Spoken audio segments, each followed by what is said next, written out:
I'm Geof Gray, president of Salford Group.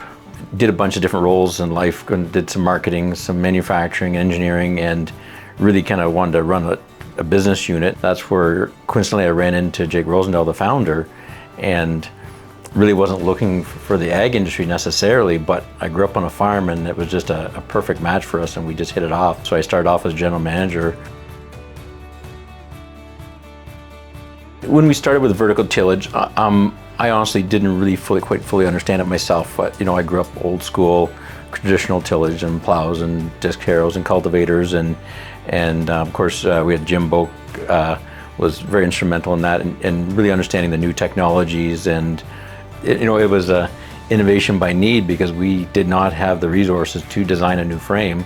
So we put the coulters on the cultivator frame, and then we just ran with it and then started evolving the tool. But that was really the original, was we just didn't have the resources to do a redesign. And the first RTS were cultivators with coulters on them, and that kicked it off.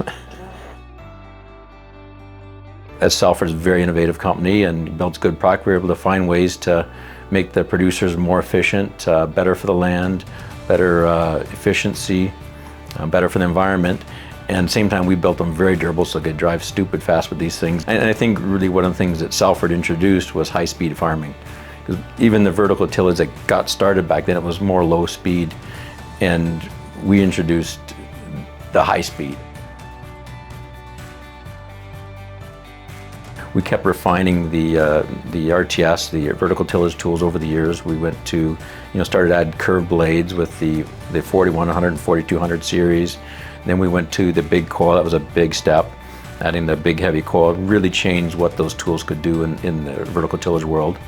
And then another big step to me was that we added the hydraulic shank kits. Those were a lot of fun, designing those and really blowing the mind of some producers to see what those tools could really do once you put hydraulic shanks on there. Unsustainable ag, making sure we're doing as little tillage as possible. We're doing with the VRT, we want that tool to adapt so you're not doing too much tillage on the whole field. We've got teams working on that and embracing the automation. We've got a cover crop seeder just getting ready to go on the Halo line. That's going to be very exciting. Again, help with the sustainable agriculture by helping plant cover crops. That'd be a nice addition to especially the VRT tool. To me, the key is listening. Don't get stuck in your ways and adapt and challenge. Always challenge ourselves.